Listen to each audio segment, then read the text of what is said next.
De los cielos de Ortigueira, la cruda realidad. Fran Espiñeira, muy buenas noches. Hola, buenas noches. Roberto Blanco Valdés, muy buenas noches. Muy buenas Ernesto noches. Sánchez Pombo, ¿Qué tal? Buenas muy noches. buena noite. Pilar García Negro, muy buena noite tamén. Muy boa noite. Con muchas cosas encima de la mesa, pero fundamentalmente con la resaca, con el día después de la muerte de Rita Barberá. Hoy ha sido enterrada en Valencia con un funeral al que finalmente ha asistido Mariano Rajoy, el presidente del gobierno. Ha dicho que lo hacía en condición de amigo de la senadora del Partido Popular.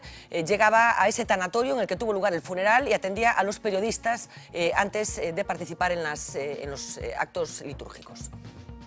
Vengo aquí como presidente del Partido Popular y como amigo que fui durante muchos años de Rita Barberá.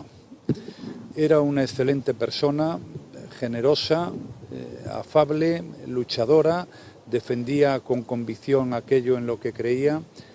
Y para mí, que compartí muchas cosas con ella en el Partido Popular, fue un enorme honor ser su amiga. Y por eso estoy hoy aquí, como otros muchos militantes de mi partido. Muchas gracias.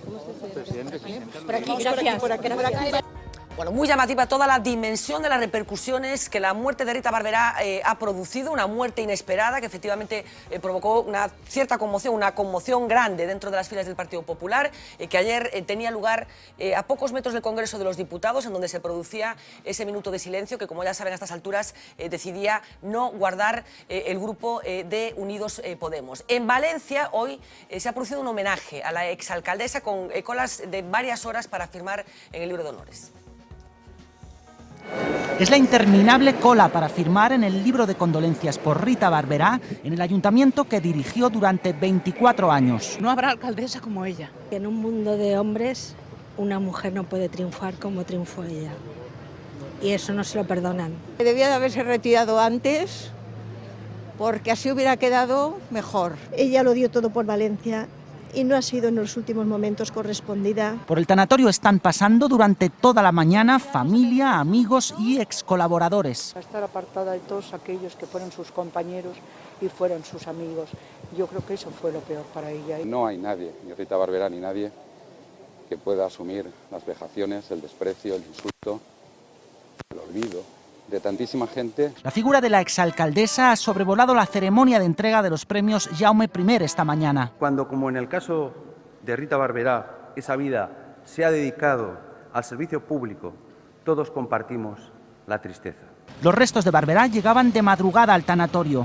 Poco después aparecía una de las personas más cercanas a la exalcaldesa, el expresidente de la Generalitat, Francisco Camps, acompañado de Adolfo Suárez Illana. La familia abatida. Yo no me lo creo, y enfadada con la prensa. Respetad lo que no habéis respetado antes. Es la sobrina de la exalcaldesa antes de entrar anoche en la catedral. A la misa asistieron unas 2000 personas, según el arzobispado.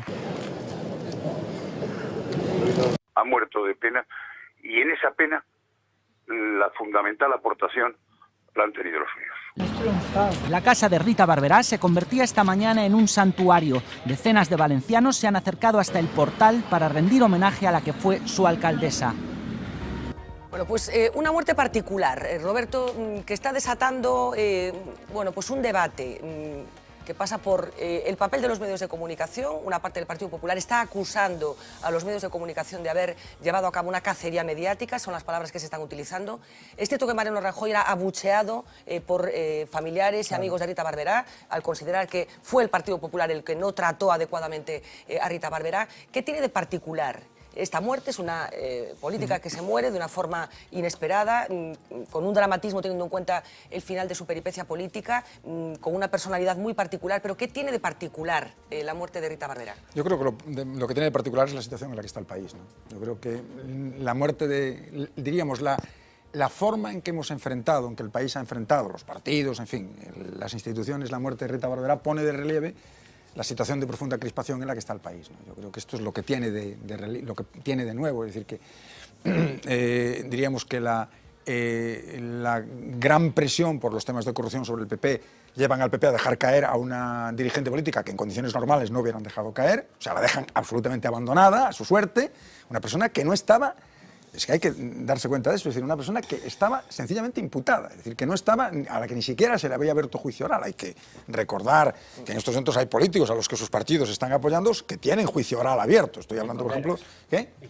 Y condenas, bueno, incluso condenas, pero con juicio oral abierto, ¿no? Entonces, por un lado, desde el punto de vista de los suyos, bueno, dejan abandonada a Rita Barberá porque yo además no lo estoy tampoco criticando, es decir, yo entiendo perfectamente que la presión es tan terrible que hay un momento en el que uno dice, bueno, pues para sacarme la presión de encima, como ya la han imputado, pues la obligaron a dejar le pidieron que dejase el escaño y que dejase el partido. Número 3, carné número 3 del Partido Popular. Bueno, y que según parece llevaba 30 y tantos años en el Partido Popular.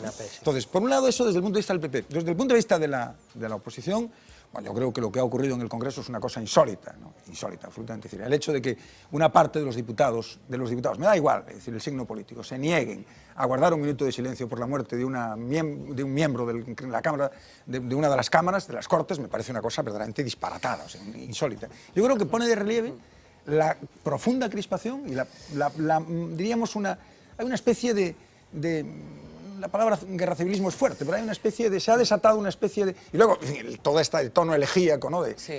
Frente a la fallecida, que tiene que ver también con el maltrato que se le había dado antes. Ayer, en cualquier caso, comentamos ayer en el programa de ayer, en relación con el minuto de silencio, lo poníamos un poco, lo ajustábamos a precedentes, que a veces hay que buscar la norma para ver si saltarse esa norma es tan extravagante.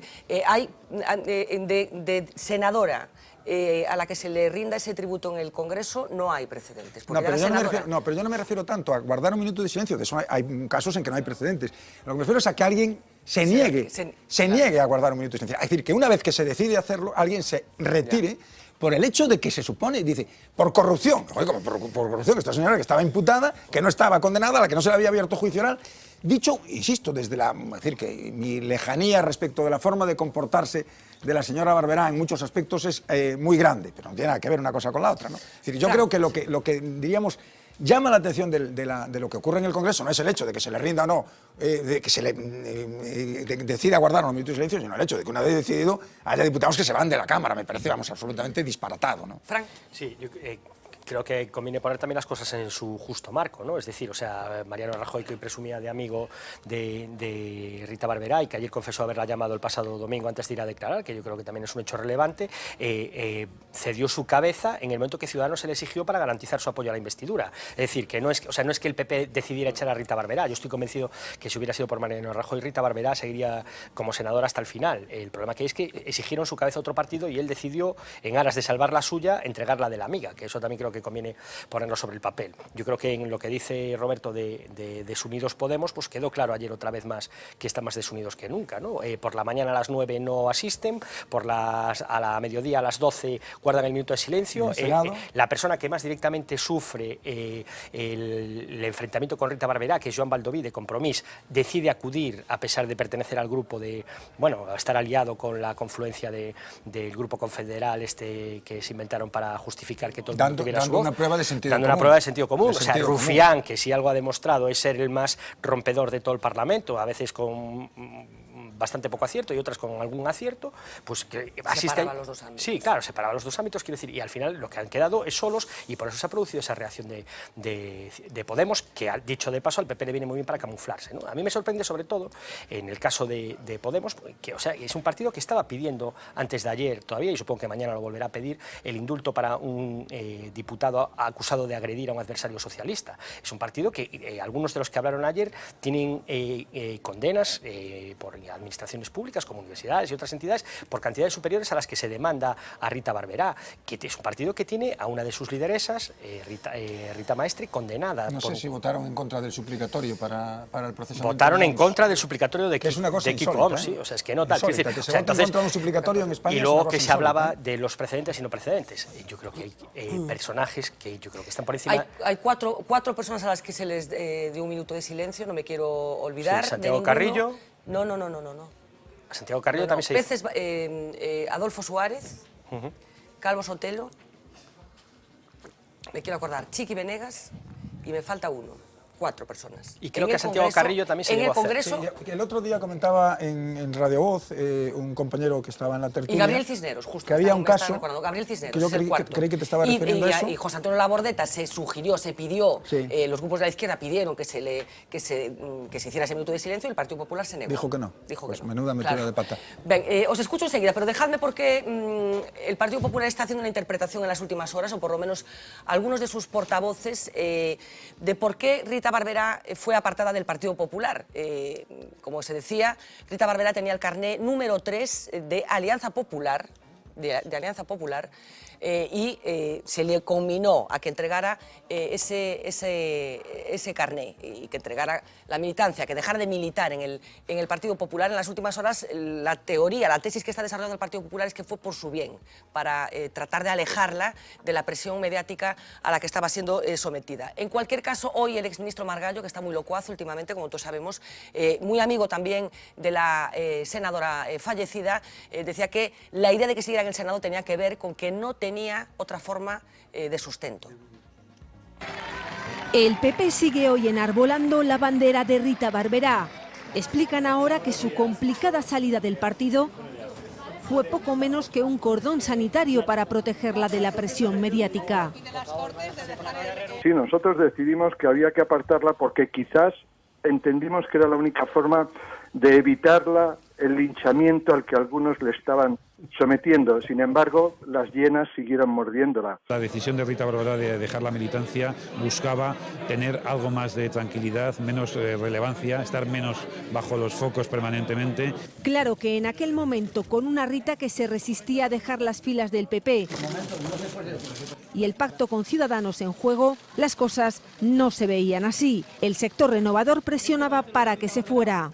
En la política hay que tener muchas cualidades, pero hay dos fundamentales para mí, que son la dignidad y la ejemplaridad.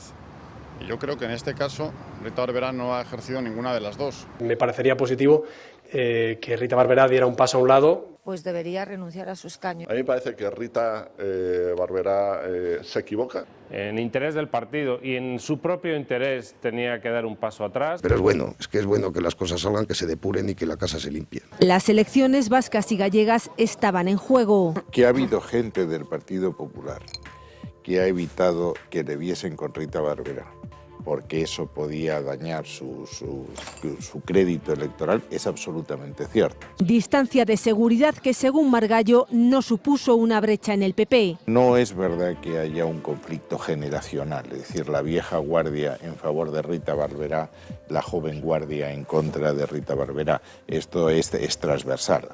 Pero la distancia incluso se ponía el pasado lunes. El partido miraba hacia otro lado. Rita Barberá ya no forma parte del Partido Popular, con lo cual ya no valoramos la declaración que pueda hacer. Mientras la senadora Barberá declaraba en el Supremo.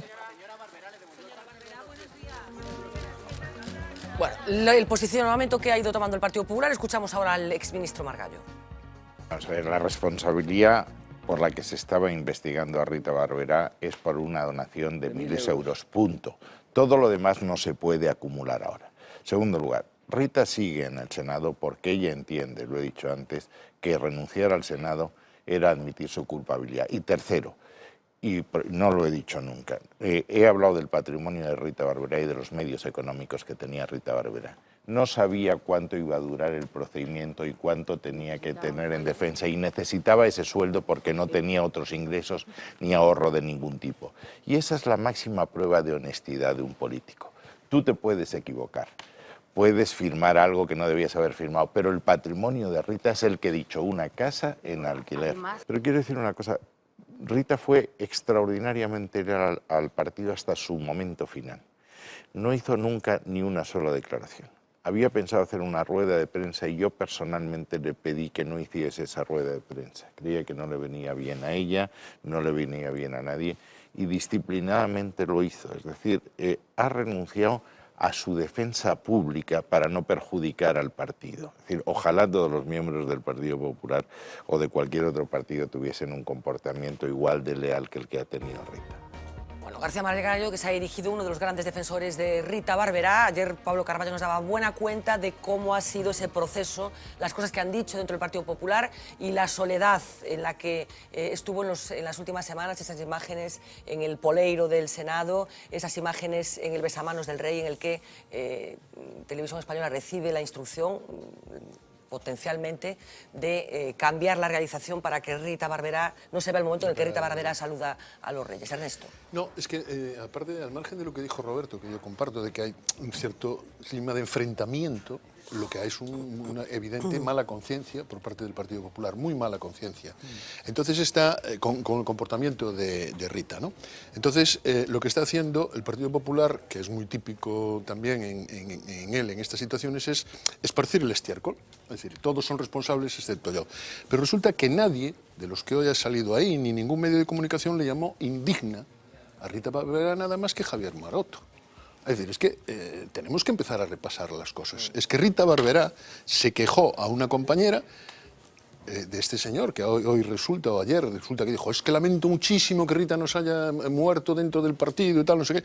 Bueno, ella estaba especialmente dolida con José María Aznar y con Esperanza Aguirre, porque ella decía, parece ser textualmente, ahora resulta que todos los males vienen de Valencia, pero ¿en qué comunidad y con qué presidente o presidenta empezó la Gürtel? Es decir, lo que hay es un problema de mala conciencia y todos los que tienen mala conciencia han salido... Me parece un poco lógico que a una persona le tiene que resultar más doloroso el silencio o el abandono de los próximos que de los ajenos. Lo ha dicho hoy el cuñado, que además es el abogado. Es decir, supongo que a ella le dolían más las críticas del Partido Popular que las que hiciera Unidos Podemos. Las otras se dan por supuesto. Claro, las otras desde la oposición se dan por supuesto. Y después, es que yo creo decía, cuando salía el portavoz del Partido Popular, es que hay cosas que ya no nos creemos en este país. Es decir, que salga Rafael Hernando diciendo, lo que quisimos fue protegerla de las llenas. No, ustedes lo que quisieron fue deshacerse de ella porque querían hacerse con el gobierno, que es lo que decía Frank. Ustedes querían hacerse con el gobierno y Albert Rivera les dijo, o Rita Barberá o no hay gobierno. Todos compiten por ver quién es más duro con ella y ahora un momento en el que todos compiten por lo contrario.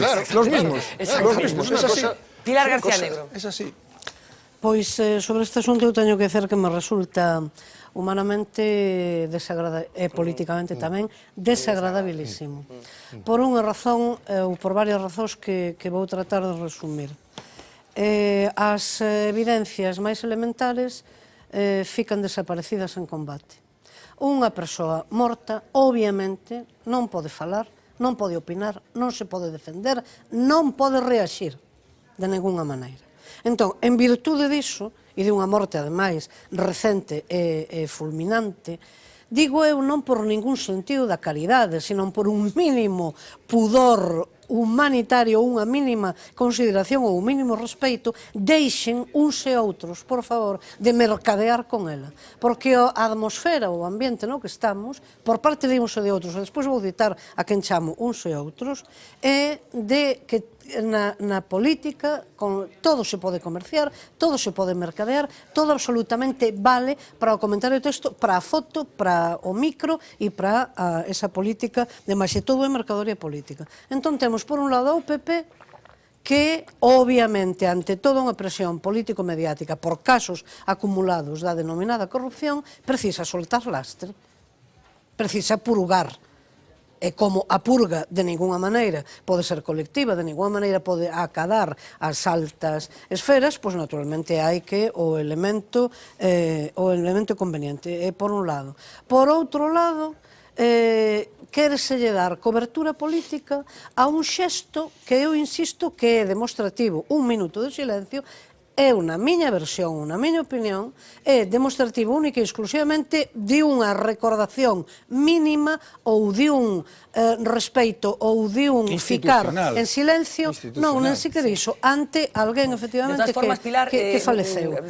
Non é ningunha homenaxe. Si, teño vos asuntos para lembrar que cando, disculpa un segundo nada máis, teño vos asuntos para lembrar que cando morreu Fraga, Pilar Rojo propuso un minuto de silencio na Cámara Galega e o Bloque votou en contra. Sí, non, eu estou expresando Eu estou expresando aquí exclusivamente exclusivamente a miña opinión, porque do ponto de vista do razoamento político, o que eu vin como principal causa ou como principal defensa desa posición é que é un saco de esta persoa foi un saco de corrupción. Vamos ver, no Congreso dos Deputados e no Senado hai corruptos a esgalla.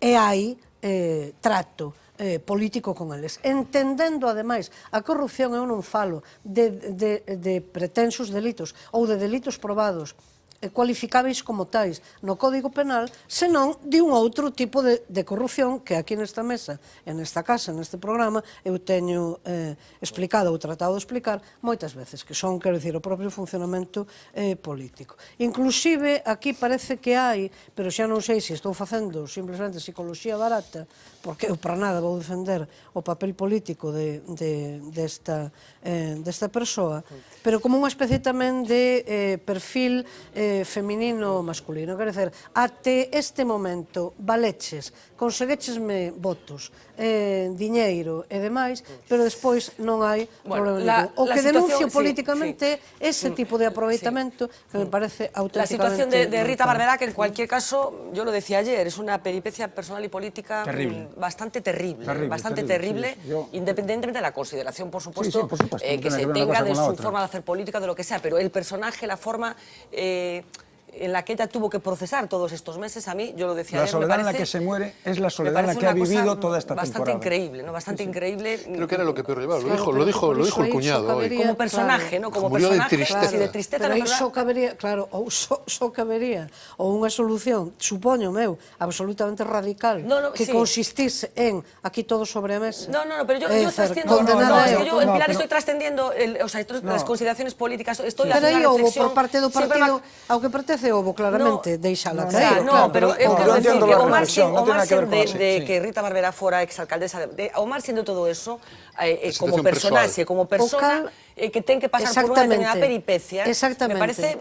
Pero o cal fai, na miña opinión tamén, unha radiografía humana e unha radiografía política, simultaneamente as dúas cousas. Unha radiografía, me parece que hai un material aí de tragedia. Claro, ela serve, como noutras tragedias tamén, ou como noutros dramas humanos, ela e a súa peripecia e toda a súa evolución non a radiografan ou non a fotografan a ela, non, sino dela. Efectivamente, efectivamente, a mí hai personaxes secundarios ou principais que me parecen tan importantes como ela, me parece que hai un material aí moi conmovedor, do punto de vista humano. É o que retrata. Bueno, decíamos que la muerte de Rita Barberá acontece mientras estaba investigando su presunta participación en la omnipresente corrupción en Valencia, una excusa que nos ha permitido volver a preguntarnos qué ha pasado con los casos de corrupción que se están investigando aquí en Galicia y que tantos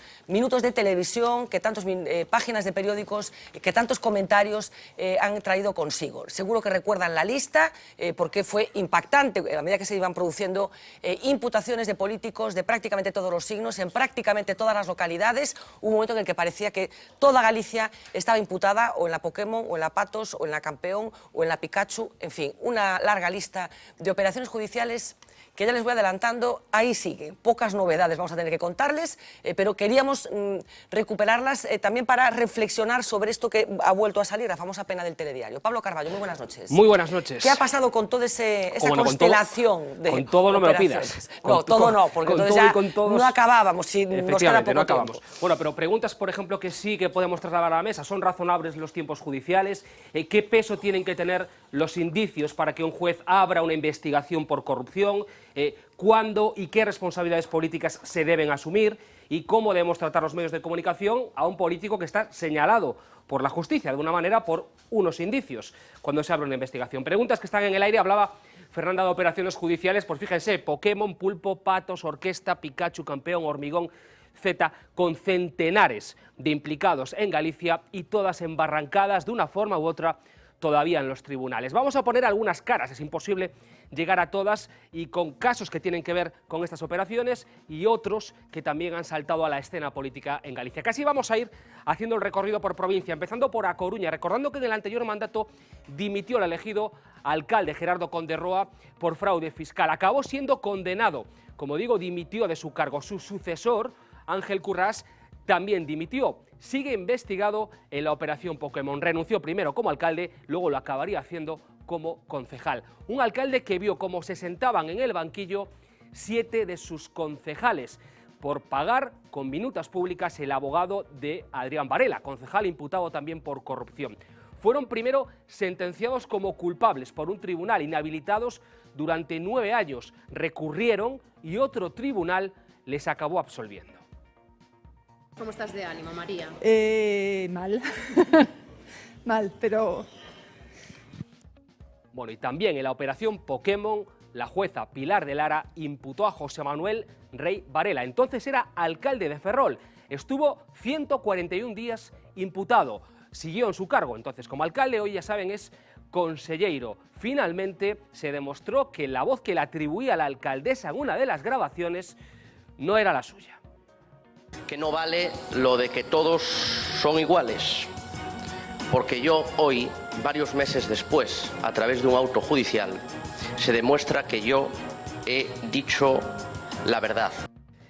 Provincia de A Coruña, vamos a movernos a Lugo, ahí caía el último secretario general del Partido Socialista de Galicia, José Ramón Gómez Besteiro, con 10 imputaciones abiertas en 2 operaciones, la Garañón y la Pulpo, pendientes todavía de resolverse. No pudo presentarse a las elecciones autonómicas y tuvo que dejar su cargo. También le afectó al alcalde de Lugo, que sigue pendiente de resolver sus imputaciones judiciales. Acabó dimitiendo para facilitar la alcaldía de Lugo en este mandato, el pacto con el Bloque Nacionalista Galego y con la Marea en Lugo. Lugo que también tiene como protagonista a Manuel Martínez. En este caso, archivada su causa. Una investigación por una supuesta obra en Portomarín, una irregularidad que le apartó de presidir la Diputación de Lugo y que le abrió un cisma con su propio partido. Bueno, veíamos a Orozco, uno de los afectados en Lugo, que nos contaba así su situación aquí en Biahue. Que foi o que máis lle molestou, o que máis lle doeu? Home, pois o feito de que se diga de min que son unha persona que vivín única e exclusivamente do meu salario durante todo, desde que ganei o primeiro salario, pois que se dixera de min que eu recibín algún tipo de, vamos a decirlo en lenguaxe coloquial, mordida. Orozco dimitido y pendiente, Martínez que no pudo presidir la Diputación y su causa completamente archivada, mismo caso para José Blanco, entonces era diputado, hoy eurodiputado, involucrado en la Operación Campeón, prácticamente 24 meses pendiente de los tribunales. Han sido casi 2 años duros, difíciles, muy difíciles. Lo han sido desde luego para mi familia. Lamentablemente mi padre no puede vivir este momento. Siguió en el cargo, ya digo, hoy es eurodiputado. Nos vamos a la provincia de Ourense, otro alcalde caído en combate, Francisco Rodríguez, operación Pokémon. Sigue investigado en parte, aunque parte de los cargos que se le atribuían han sido ya también archivados. Son víctima de unha acusación sin probas e de unha instrucción xudicial desmedida que me someteu a un grave quebranto persoal, familiar e a un linchamiento mediático e político igualmente de injusto e desproporcionado. Bueno, por enchufismo y tráfico de influencias fue condenado e inhabilitado José Luis Baltar, el expresidente de la Diputación de Ourense. Ya no estaba en el cargo, ya no era presidente, lo era su hijo, que también está actualmente pendiente de la justicia. Investigado, sigue todavía en el cargo pese a las imputaciones por cohecho y tráfico de influencias. Y hablando de la provincia de Ourense, Pachi Vázquez, el exsecretario general del Partido Socialista de Galicia, otro de los que sigue pendiente de una resolución judicial. Se le investiga por haber enchufado supuestamente a 36 personas cuando ocupaba la alcaldía de Ocarballiño. Dimitió como diputado del Partido Socialista de Galicia cuando conoció esa imputación. Y en Pontevedra, la operación Patos, la operación Hormigón, que salpica, por ejemplo, a 3 concejales en Vigo, 3 concejales del gobierno de Abel Caballero por supuestas irregularidades. 3 investigados que han seguido en sus cargos, siguen formando parte de la corporación municipal. También el propio alcalde, Abel Caballero, uno de los señalados por haber recibido supuestamente regalos en esa trama de la Patos junto a una de sus concejalas, Isaura Belairas, y al que entonces era vicepresidente de la Diputación, José Manuel Figueroa. Los 3 continuaron ejerciendo su cargo pese a la imputación. Si alguien cree que con mentiras y filtraciones calumniosas va a manchar mi honor, se equivoca completamente. Y en varias imputaciones se vio también involucrado el que entonces era presidente de la Diputación, Rafael Louzán. Siguió el cargo, imputado en 2014. Las últimas en la operación Patos llegaron ya cuando no era presidente de la Diputación de Pontevedra y del PP provincial. Bueno, inaudito yo creo que empieza a ser que ninguna de estas operaciones estén cerradas. Llevamos hablando de estas operaciones prácticamente desde que me senté aquí por vez primera, hace 7 años, y seguimos hablando de operaciones cuyas instrucciones no se han cerrado, Fran. Yo después de 20 y pico años de carrera profesional tengo que decir que yo empecé a oír con regularidad la palabra imputado en el año 2009, precisamente a raíz de la Operación Campeón, cuando el PP convirtió a Pepe Blanco en el objetivo principal de sus diatribas para debilitarlo precisamente dentro de la guerra política, y a partir de ahí se abrió una espita donde se equiparó la palabra imputado o ahora investigado a culpable, y hay que recordar que eso no es correcto. Es decir, imputado e investigado es lo que te permite ir a declarar con un abogado, porque puede haber algún indicio que te pueda relacionar con alguna serie de cuestiones que puedan ser de carácter delictivo, y obviamente para garantizar tus derechos y garantizar la limpieza del proceso. Se ha cambiado la denominación. Sí, ¿no? Se ha cambiado a investigado, pero que es exactamente igual, porque tú después de la palabra investigado siempre se pone la coletilla anteriormente conocido como imputado. O sea que a fin de cuentas se cambió para disimular, pero es que no disimula. Y para complicar los Lo que quiero decir, ¿no? es que a mí me produce... Sí, porque es más largo. Sí, produce cierta hilaridad que se esté criticando la dificultad de cerrar las instrucciones, la necesidad de los jueces de más medios y más tiempo, cuando, por ejemplo, pues hay una operación muy famosa en Galicia que le ha costado el puesto a numerosos alcaldes, concejales y a numerosas empresas, que ha ido archivando uno detrás de otro todos los casos que ha ido separando, todas las piezas que ha ido separando, como reclamaban las defensas, y que a pesar de que se anunció hace un año que se iba a enviar a la Audiencia Nacional a Madrid, sigue sin haberse enviado. Por ejemplo, me produce cierta hilaridad cómo se tipifican delitos que cualquiera que lea una somera revisión del Código Penal se da cuenta enseguida que no hay ningún tipo de delito. Por ejemplo, el delito de financiación ilegal de partidos establece un mínimo de 100.000 euros, por ejemplo, para que sea considerado como financiación ilegal. En el caso del que estoy hablando ahora en concreto, se le imputa ese delito a un montón de gente, pero a un montón de gente, por 47.000 euros repartidos entre 3 partidos en 4 ciudades diferentes. O sea, hay veces también que la justicia, yo creo que está muy bien... Bueno, se le imputa, no se condena, o sea, no se puede condenar por sí, pero hay gente que lleva imputada 5 años... Sí, pero yo no sé qué reflexión, a ver, Roberto, ¿qué reflexión te merece a ti? Un poco este repaso que nos ha hecho Pablo Carballo de algo que parecía que iba a, servir de revulsivo en la forma de hacer política. El caso del alcalde de Ferrol, en aquel momento, José Manuel Rey Varela, que niega en el primer momento ser él el autor. Es decir, una prueba pericial de voz... Ser él el de la grabación. De la llamada, claro. Es que es una prueba... Ser él la voz. Sí, su voz no era suya. Es una prueba pericial de voz que se tarda... Vamos a poner que haya muchísimo trabajo, se tarda una semana en resolver. Estuvo 7 meses imputado. Aplicando la teoría de pureza máxima absoluta que se le reclama a algunos, curiosamente siempre a los otros, nunca a los tuyos, ¿no? Que es un defecto de todos los partidos, hubiera tenido que dimitir. Sí, vamos a ver, yo, si me permites, hay una cosa que quería decir antes, ¿no? Que tiene que ver, claro, directamente con esto, obviamente, es que la sensación que yo tengo es la de que el país, no solo el PP, no solo la oposición, que el país de pronto se ha quedado un poco como, ¿recordáis la sensación del pueblo donde se desarrolla la película de Marlon Brando formidable, de la jauría humana, ¿no? Sí. Que después de que la jauría se intenta, hay un momento en el que se calma la situación y la gente se mira un poco a sí misma y dice, caramba, ¿qué hemos hecho, no? Bueno, pues yo creo que hay un poco esta sensación de decir, coño, no se nos habrá ido la mano, ¿no? Vamos a ver, en relación con la lista de la lista de personas o de casos judiciales abiertos, 2 reflexiones básicas, ¿no? Primera, no puede ser. O sea, no puede ser que las instrucciones judiciales sean interminables. Esto es un problema gravísimo, no puede ser. Bueno, la nueva ley lo corrige. Sí, la nueva ley lo corrige, pero en fin, la nueva ley lo corrige de una manera que, en fin, es también, es también altamente discutible, ¿no? Vamos a ver, el problema del Poder Judicial es que el Poder Judicial, los jueces tienen un poder inmenso y es muy difícil controlar ese poder. Y eso está en la naturaleza del Poder Judicial, porque esto no es un problema español, es un problema en España, es un problema en Francia, es un problema en Italia. Esto ha sido lo que acabó con el sistema político italiano. El sistema político italiano, después de la Segunda Guerra Mundial, acaba con la operación que empieza la magistratura de Milán con manos limpias, ¿no? Por tanto, hay un primer problema evidente, y es que no se puede, diríamos, afinar mucho más de lo que ya está afinado cuando se inicia una investigación judicial, pero desde luego lo que no puede ser es que una instrucción judicial no termine nunca. O sea, es absolutamente obvio que no puede ser. Es decir, que las instituciones judiciales duren años, que las personas estén imputadas años, sometidas a la pena de banquillo. Antes se llamaba pena de banquillo, ahora la llamamos pena de telediario. Es decir, ya hace mucho tiempo que existe la denominación de pena de banquillo, porque el ir al banquillo para determinadas personas es mucho peor que el que te condenen. O sea, hay condenas, te meten 20.000 euros de multa y esto no te preocupa absolutamente nada, pero si estás en el banquillo eso te destroza políticamente, ¿no? Por tanto, esta es la primera reflexión que creo que es muy importante, y aquí hay un problema del Poder Judicial como institución, es decir, ya no de un juez concreto, de otro juez, porque estamos viendo que hay un montón de casos, hay un problema del Poder Judicial. Es decir, en España tenemos un problema gravísimo que tiene que ver con la incapacidad del Poder Judicial de resolver los temas que tiene encima de la mesa, y esto es un problema gravísimo. Y hay una segunda reflexión. Al final el mensajero es el culpable, pero el mensajero no es el culpable, es decir, al mensajero se le hace el culpable, que son los medios. Los responsables básicos, los responsables fundamentales, no digo los únicos, pero digo los fundamentales, de que el tema de la corrupción se haya convertido en un arma política de primerísima magnitud, son los partidos. Son los propios partidos que han utilizado sin el más mínimo pudor, sin el más mínimo rubor, la corrupción como un instrumento contra sus adversarios políticos, con la convicción de que eso era devastador sobre en la opinión pública. Perdona, con un matiz añadido. Y los medios informan, claro. Luego hay medios poco serios.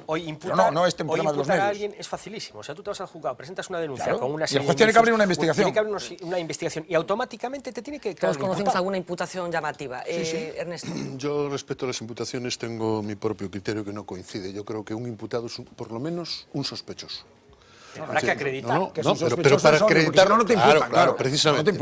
Es decir, un imputado evidentemente no es un condenado, pero tampoco es un ciudadano. O sea, que el alcalde de Ferrol tendría que haber dimitido. No sé si tenía que haber dimitido. No, pero una cosa son las consecuencias. No pongamos el ejemplo distinto, del alcalde de Ferrol. Estamos viendo muchísimos temas. Estamos viendo, del alcalde de Ferrol hablaré después, estamos viendo muchísima gente imputada en este país que desde luego, algo debieron de hacer para que un juez los impute. Claro. ¿Vale? Sí. Es decir, los jueces no cogen la guía telefónica, claro, los jueces no cogen la guía telefónica y dicen Juanito Pérez y pues, José Luis Martínez, a no ser que tú digas lo contrario, que puede ser que sea así. Yo lo que creo es que cuando se imputa a alguien, algo hay. Y déjame terminar, que quiero terminar. Es que eso es importante. Es que eso que estás diciendo tú es muy matizable, porque yo te puedo poner algún ejemplo de alguna instrucción donde hay 36 imputados.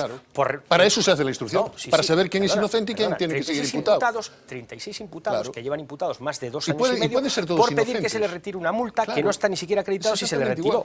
Es decir, se imputa a una persona sobre la que hay una sospecha, se investiga y mientras se le investiga, si no pasa nada, dimite. pues el tiempo que sea necesario. Tiene razón Roberto en una cosa. Hay profesiones de alto riesgo. Tiene Roberto en una cosa. A ver si podemos terminar. A ver si podemos terminar. Vamos a ver. Disculpa. Cuando se hace la investigación, se aparta la paja del trigo, ¿no? De lo que dijimos siempre, la paja del grano. Estos señores siguen el proceso y estos señores se quedan libres. Hay casos espeluznantes y muy llamativos como es el del alcalde de Ferrol, donde en el juzgado, que le mantiene 100 y pico de días la 7 meses, sí. Gente del juzgado dice, es que esta señora no puede hacer esto porque no hay nada, lo sabe ella también, es decir, es un caso aparte. Pero ahí viene la segunda parte. O sea, es un caso aparte el de esa jueza, ¿quieres decir? Sí, es un caso aparte de esa jueza, que parece ser que el otro día le han levantado 8 casos. Pero es que decía Roberto una cosa y viene sobre esta parte mía, decía Roberto, es que los jueces tienen un poder inmenso. Los jueces tienen un poder, vamos, imposible de controlar. Pero yo se lo dije al propio José Manuel Rey. Se lo dije, lo que tenía que haber hecho, y creo que se lo dije en esta mesa a Paula Prado. Sí, es decir, una vez que quedas, usted me tuvo 150 días imputado y no tenía motivo ninguno para saberlo. Ese señor que está imputado, que es ahora te denuncio yo a ti. Claro, tiene que tener los resortes suficientes, si no fuera por ese poder omnívoro que tiene. Mira, en el año 1870 o 75, quizá, porque la primera ley del Poder Judicial en España, que la hizo don Eugenio Montero Ríos, un gran político de este país, un gran político gallego, es de 1870, creo, la primera ley orgánica del Poder Judicial. Pues bien, Montero Ríos, siendo ministro de Justicia, ministro de Gracia y Justicia, que es como se llamaba entonces, hace un discurso de apertura del año judicial, que ya se hacían entonces, y le dice a los jueces, sois independientes, pero por ser independiente soy responsable. Y llama la atención sobre el problema de la responsabilidad judicial, que es un problema gravísimo. Gravísimo. Aquí, en Italia, en Francia, en Estados Unidos. Déjame que cuente una cosa, Fernando. Déjame solamente una cosa. Yo el otro día reflexionaba con mi mujer. En Cataluña, contra la opinión de la ¿cómo se llama? Comisión de Vigilancia de la cárcel, no sé qué, hay un juez de vigilancia penitenciaria que deja en libertad a un violador que inmediatamente que sale de la cárcel vuelve a violar y además apuñala a una chica, a una señora y casi la mata.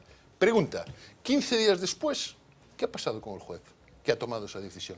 Nada. Sí, pero déjame que añade solo una cosa. La exigencia de responsabilidades a los jueces, que ha habido algún caso, está igualmente determinada por la presión mediática, por la presión ambiental. Hubo un caso de un juez, un famoso juez que se equivoca porque no tiene el dato de que un individuo que está libre tiene que estar en la cárcel. No lo mete en la cárcel, que es el que viola a una de las niñas, el famoso caso, un caso en Andalucía. La de Coín. De las niñas de Alcácer, yo creo que es la de las niñas de Alcácer. Era la de Coín. Bueno, es igual. Pero ¿quién le pide responsabilidades a los jueces? No, y un matiz más. Yo no sigo mucho los sucesos. Un matiz más, que todo el mundo se escandaliza con las puertas giratorias de los políticos y tal, pero nadie se escandaliza con las puertas giratorias de los jueces. Que eso también es otra cosa de lo que habría que hablar. Jueces condenados por prevaricación debe haber pocos. No, dos. A mí se me ocurren dos. Garzón por meterse con botigo y el Pidio Silva por meterse con Garzón tiene una explicación política, además. Hay uno que era impresionante, que era este que vendía las sentencias, el que fue consejero del Poder Judicial. Sí, Pascual Estivín. Diputado de Convergencia, que las vendía como una moneda. Pois eu penso que neste asunto non reina nen a menor mesura nen a menor ponderación. E que nos tempos en que con que nos obsequia o funcionamento do sistema e do bipartidismo reinante ou aspirante a, pois a Administración de Xustiza é utilizada claramente e descaradamente como unha arma política máis. E a proba é, en primeiro lugar, a transmisión mediática, en segundo lugar, unha demora acumulada de meses e meses ou de anos, o cal xa desvirtúa completamente o sentido inicial de unha sospeita ou de unha investigación ou de unha imputación, como se chamaba antes, e en terceiro lugar, algo que non foi nomeado aínda, e para min é fundamental, as filtracións todas, no caso de segredo sumarial, as filtracións todas que se producen, derivadas ou provenientes de onde? Naturalmente dos mesmos xulgados. Por tanto, aquí o alguacilado non existe, aparte despois de outro tipo. Ben, e todo isto, claro, é ao servizo de algo, por eso falaba de unha arma política. E entre medias, o que eu denomino a corrupción profunda, pois fica, con todo este enguedello e con todo este enredo, absolutamente sen dilucidar, nen sen tratar, porque pertence ao corazón ou ás regras mesmas de funcionamento de un sistema. Isto acontece nunha sociedade, por outro lado, tamén, ou nunha política, por outro lado, cada vez máis americanizada, e aquí, en todo caso, tamén, na cuestión de casos flagrantes e demostrados, o que caracteriza tamén a política española dominante é o amarre, como lapas ou como percebes, as rochas. Isto é que, a diferenza de outros casos europeus, pois efectivamente aquí ninguén asume nada e ninguén ten o que eu denominaría mínimo punto honor do ponto de vista... Bueno, déjame que hagamos... Aí está o presidente do Fondo Monetario Internacional, o alcalde de París, Irak... Tenemos que hacer una pausa publicitaria. Volvemos enseguida con un tema sobre el que seguro que tenéis opinión, que es esa propuesta del Comité de Bioética. Hoy pudieron leer la información detallada en las páginas de La Voz de Galicia, que sugiere, que propone que los médicos que ejercen en la sanidad pública no puedan hacerlo en la privada. Un asuntazo. Volvemos enseguida.